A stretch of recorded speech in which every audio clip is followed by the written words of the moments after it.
nesse jogo, nessa classificação, como é que você usa o termo? Classificação culposa? É. Mas não foi? Ah, não. Acho que não foi culposa, não. Não foi, não. Aquela sem intenção de classificar. Mas vamos lá, Gabido. Jogo, classificação, dificuldade num jogo que eu confesso pra você que achei que ia ser fácil. Não, eu achei Ou o mais Cruzeiro, fácil. em dado momento, ia golear o Boca. É isso. Né? Com 19 minutos... você Essa foi a frase que eu usei com a minha esposa. Porque quando fez o segundo gol, expulsão, segundo gol, eu falei, ô Thaís, Cruzeiro vai golear o Boca aqui. Eu falei exatamente Vai isso. golear com 1 a mais, com 19 minutos, 2-0. E o Boca tendo que se lançar ao ataque, porque precisava do resultado, precisava de pelo menos mais um gol. Eu pensava, pô, vai tentar desenvolver o jogo ali de uma forma um pouco mais cadenciada, mas o Cruzeiro ele vai controlar o jogo a ponto de golear o Boca Juniors. Mas não foi isso que aconteceu, né, CJ? Vamos lá, vamos por partes, porque como a gente já brincou aqui no primeiro bloco, o Advíncula foi expulso numa entrada em cima do Romero, que mereceu o cartão vermelho. E aí é que tá o ponto de você também ter um árbitro extremamente experiente igual o Roldan, né? O árbitro que muita gente pode não gostar, mas ele foi lá e mandou a Advíncula embora. Um abraço, até logo. Aí no minuto 9 o Cruzeiro faz o primeiro gol. É um gol em que há uma pressão alta da equipe celeste, que o Lautaro Dias ele rouba a bola, ao passe pro Matheus Pereira, ele chuta, o Romero espalma e o Matheus Henrique vai lá e faz o primeiro gol do Cruzeiro. E o Cruzeiro ainda controlando as ações, tendo oportunidades, até que teve uma cobrança de escanteio e o Wallace ampliou. 2-0 Cruzeiro, e pra muita gente a situação estava quase que definida, tá, CJ? Era impressionante como o Mineirão estava incandescente, explosivo. Bonita palavra. Momento. Gostou do incandescente? Gostei. Acho que você foi bem didático. O Mineirão abaixo, o Cruzeiro na liderança, só que o Cruzeiro ele deu uma relaxada que ele não podia ter dado, né?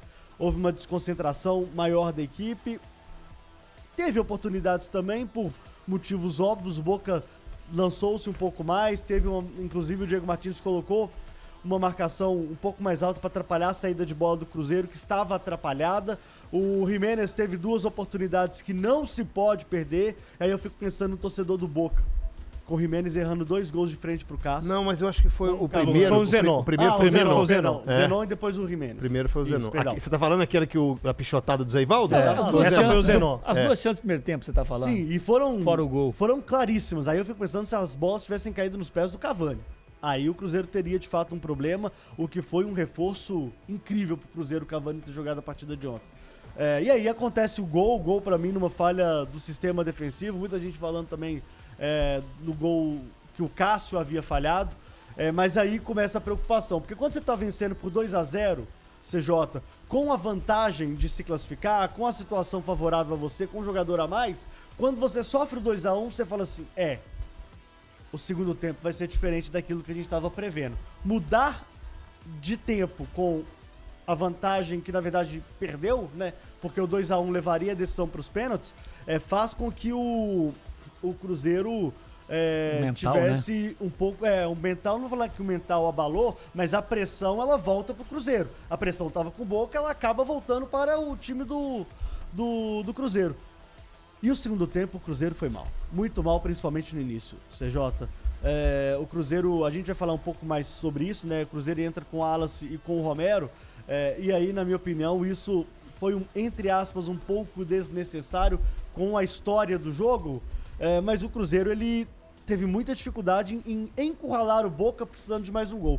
Isso só aconteceu, na minha opinião, depois que o Fernando Seabra fez algumas alterações, com a entrada do Barreal, com a entrada do Arthur Gomes. O Cruzeiro manda 2 bolas na trave, aliás, ainda uma no primeiro tempo com o Lautaro, e teve uma bola na trave com o Matheus Pereira, que seria um gol antológico, mas no fim quem teve a oportunidade fatal foi o Boca Juniors, que o João Marcelo acabou... Classificando o Cruzeiro. Dando a oportunidade do Cruzeiro se classificar nas penalidades. João Marcelo não bateu pênalti, mas bateu. Você tá maluco. Ele salva o Cruzeiro. E aí, quando há as penalidades, e aí a gente teve aquela discussão, né? Pô, são 2 goleiros que têm um histórico muito bom de pênaltis, mas o Romero estava em alta, principalmente com a campanha do Boca na Libertadores passada. E o Cruzeiro foi impecável nas 5 cobranças. Impecável, CJ. A gente vai falar muito sobre o Seabra aqui, a gente vai discutir algumas situações de jogo dele aqui, mas a classificação do Cruzeiro, pra mim, ela, no 180, foi merecida. Pra mim, o Cruzeiro ele foi melhor do que o Boca. Ou quando foi melhor do que o Boca, ele foi bem superior. E o Cruzeiro está classificado para umas quartas de final. E lembrando, o último título internacional do Cruzeiro foi há 25 anos atrás, em 99, valendo pela Recopa de 98.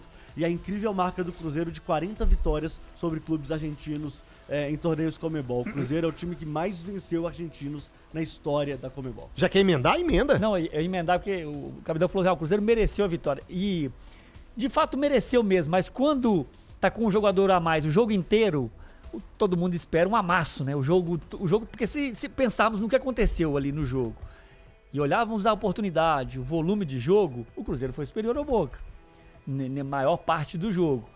Mas quando tá com um a mais, você fica achando que tem que ser superior o jogo inteiro, né? Porque o Cruzeiro, eu acho que até um pouco mais do que no segundo gol, até os 30 o Cruzeiro foi superior. E a partir dos 30 do primeiro tempo, que o Boca começou a jogar... Mas com amasso mesmo.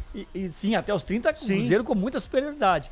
E as chances do Boca vieram muito de erros individuais e de postura defensiva ali, não foi assim, contra-ataque no primeiro tempo. Não, no primeiro tempo. Foi saída de bola. O primeiro erro do Zé Ivaldo, a segunda, uma jogada pela esquerda, uma jogada estranha.